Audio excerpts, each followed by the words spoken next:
Assalamualaikum warahmatullahi wabarakatuh. Yang terhormat kepada Ibu Desi Arigawati, SEAKM MSI, selaku dosen pengampu mata kuliah pengantar akuntansi. Perkenalkan, nama saya Fitri Rizky Siara dengan NIM 28921501110, Prodi Manajemen Pagi di Universitas Pancasakti. Baiklah, di sini saya akan menjelaskan materi tentang perusahaan dagang. Perusahaan dagang adalah perusahaan yang kegiatan usahanya membeli barang dagangan dengan tujuan untuk dijual kembali tanpa mengadakan perubahan bentuk. Atau lebih lengkapnya yaitu, perusahaan dagang adalah perusahaan yang bergerak dalam bidang perdagangan barang dan aktivitas utamanya adalah menjual barang. Perusahaan dagang menjual kembali barang dagang yang mereka jual tanpa mengubahnya sedikit pun. Yang dimaksud mengubah barang adalah mengolah atau mengubah nilai atau bentuk barang itu sendiri. Perusahaan dagang juga memiliki ciri atau karakteristik sebagai berikut.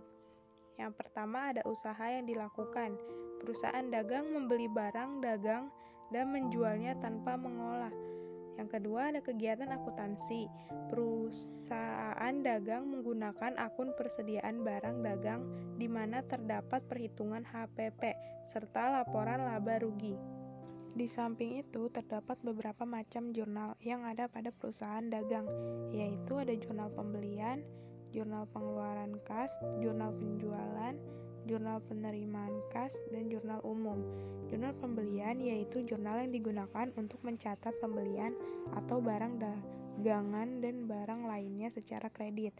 Ada jurnal pengeluaran kas yaitu digunakan untuk mencatat pengeluaran uang dalam berbagai tujuan. Jurnal penjualan yaitu jurnal yang digunakan untuk mencatat penjualan atau barang dagangan dan barang lainnya secara kredit. Dan jurnal penerimaan kas yaitu jurnal yang digunakan untuk mencatat penerimaan uang dari berbagai sumber. Dan jurnal umum yaitu jurnal yang digunakan untuk mencatat transaksi yang tidak bisa dicatat dalam jurnal khusus. Di akuntansi, perusahaan dagang memiliki siklus akuntansi sendiri, yaitu yang pertama ada mengidentifikasi jurnal khusus, yang kedua ada menyusun jurnal khusus, yang ketiga ada menyusun buku besar pembantu, yang keempat ada mencatat ke dalam buku besar, yang kelima ada laporan harga pokok penjualan, yang keenam ada pencatatan neraca saldo, yang ketujuh ada penyusunan jurnal penyesuaian, yang ke-8 ada penyesuaian neraca saldo, yang ke-9 ada laporan keuangan, yang ke-10 ada penyusunan jurnal penutup, yang ke-11 ada neraca saldo setelah penutup, yang ke-12 ada penyusunan jurnal pembalik. Dalam teori akuntansi, perusahaan dagang memiliki dua metode, yaitu metode periodik dan metode perpektual. Metode periodik, sistem pencatatan metode periodik dilakukan dengan menghitung jumlah persediaan akhir suatu periode, tidak mencatat transaksi penjualan. Metode pencatatan periodik bersifat sederhana dan mudah untuk dilakukan karena pencatatan tentang pembelian dan penjualan dibedakan satu sama lain. Perusahaan yang menerapkan metode pencatatan periodik akan lebih sulit untuk mengetahui jumlah persediaan pada akhir periode yang disebut persediaan barang akhir dengan melakukan perhitungan fisik pada jumlah persediaan barang akhir. Berikut adalah contoh soal metode periodik. Contoh transaksi perusahaan yang mencatat persediaannya menggunakan sistem periodik. PD di Pasena merupakan perusahaan dagang yang menggunakan sistem pencatatan persediaan periodik. Persediaan awal barang dagang sebesar 2 juta. Berikut transaksi bulan Oktober 2015. 2 Oktober, pembelian barang dagang dari PD Jaya dengan jumlah 3 juta dengan syarat 2/10 N/30 dan terdapat beban angkut sebesar 200.000. Pada tanggal 5 Oktober, pembelian barang dagang dari PD Sejahtera 5 juta dengan syarat pembayaran 2/15 N/30. Pada tanggal 6 Oktober, mengembalikan barang dagang yang dibeli dari PD Sejahtera karena rusak sebesar 500.000. Pada tanggal 10 Oktober, menjual barang dagang pada PD Ceria sebesar 6 juta dengan syarat 2/10 N/30 dan beban angkut sebesar 200.000. Pada tanggal 11 Oktober, pembelian barang dagang dari PD Jaya sebesar 5 juta dengan syarat 2/10 N/30 serta beban angkut sebesar 500.000. Pada tanggal 13 Oktober, pembelian barang dagang oleh PD Ceria sebesar 1 juta karena tidak sesuai pesanan. Pada tanggal 14 Oktober, diterima pelunasan faktur tanggal 10 Oktober 2015 dari PD Ceria. Pada tanggal 15 Oktober, membayar utang pada PD Jaya atas faktur tanggal 2 Oktober 2015. Pada tanggal 20 Oktober, menjual barang dagang pada PD Sentosa senilai 5 juta dengan syarat pembayaran 2/10 N/30 dan beban angkut sebesar 200.000. Pada tanggal 28 Oktober, pengembalian barang dagang dari PD Sentosa sebesar 1.500.000. Berikut jurnal metode periodik. Tanggal 2 Oktober, keterangan pembelian masuk ke debit 3 juta dan beban angkut pembelian masuk ke debit 200.000. Terhadap utang dagang masuk ke kredit 3.200.000. Pada tanggal 5 Oktober, keterangan pembelian masuk ke debit 5 juta. Terhadap utang dagang masuk ke kredit 5 juta. Pada tanggal 6 Oktober, keterangannya utang dagang masuk ke debit 500.000. Terhadap retur pembelian masuk ke kredit 500. Pada tanggal 10 Oktober, piutang dagang masuk ke debit 6 juta dan beban angkut penjualan masuk ke debit 200. Terhadap penjualan masuk ke kredit 6.200.000. Pada tanggal 11 Oktober, keterangan pembelian masuk ke debit 5 juta dan beban angkut pembelian masuk ke debit 500.000. Terhadap utang dagang masuk ke kredit 5.500.000. Pada tanggal 13 Oktober, keterangannya retur penjualan masuk ke debit 1 juta. Terhadap piutang dagang masuk ke kredit 1 juta. Pada tanggal 14 Oktober, keterangan kas masuk ke debit 4.900.000 dan potongan penjualan masuk ke debit 100.000. Terhadap piutang dagang masuk ke kredit 5 juta.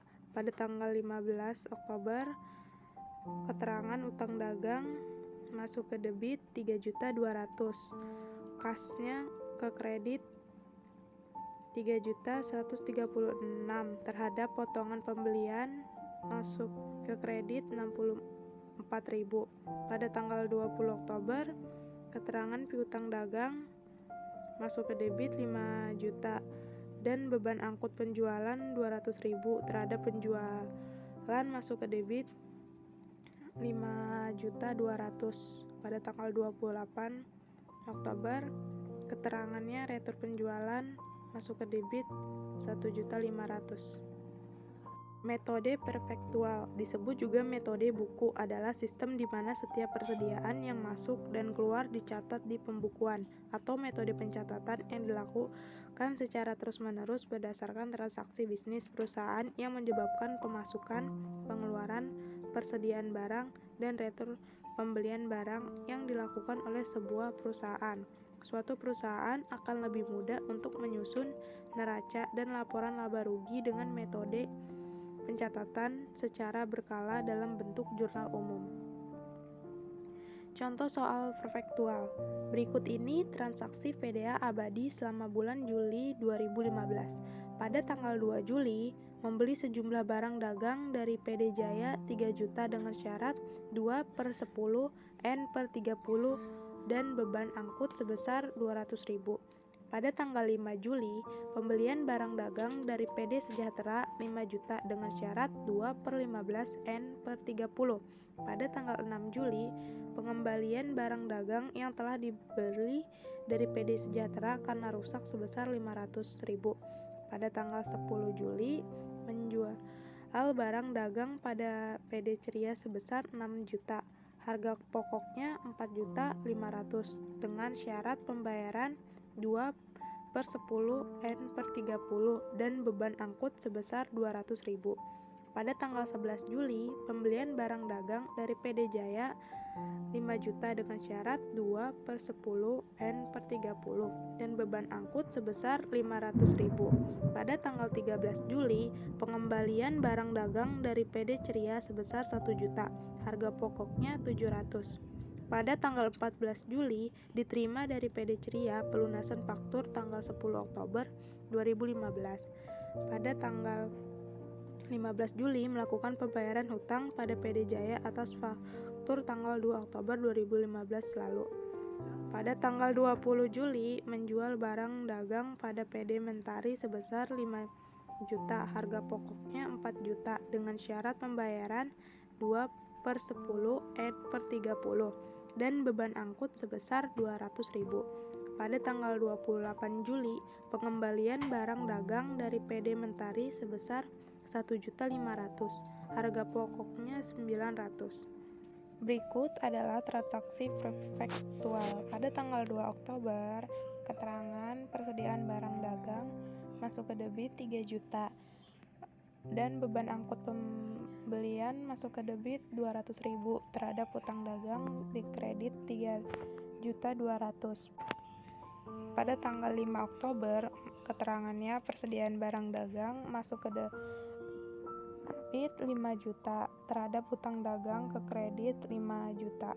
Pada tanggal 6 Oktober, utang dagang masuk ke debit 500.000 terhadap persediaan barang dagang masuk ke kredit 500.000. Pada tanggal 10 Oktober, piutang dagang dan beban angkut penjualan masuk ke debit 6 juta, beban angkutnya 200.000. Terhadap penjualan masuk ke kredit 6.200.000. Harga pokok penjualan terhadap persediaan barang dagang. Harga pokok penjualan masuk ke debit 4.500.000. Persediaan barang dagang masuk ke kredit 4.500.000. Pada tanggal 11 Oktober, persediaan barang dagang masuk ke debit 5 juta dan beban angkut pembelian masuk ke debit 500.000 terhadap utang dagang masuk ke kredit 5.500.000. Pada tanggal 13 Oktober, retur penjualan masuk ke debit 1 juta dan piutang dagang 1 juta ke kredit. Persediaan barang dagang 700.000 ke debit terhadap harga pokok penjualan 700.000 ke kredit. Pada tanggal 14 Oktober, kas 4.900 ke debit dan potongan penjualan 100.000 ke debit. Piutang dagang 5 juta masuk ke kredit.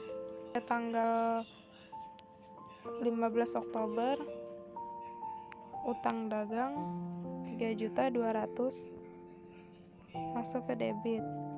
Kasnya 3.136.000 masuk ke kredit.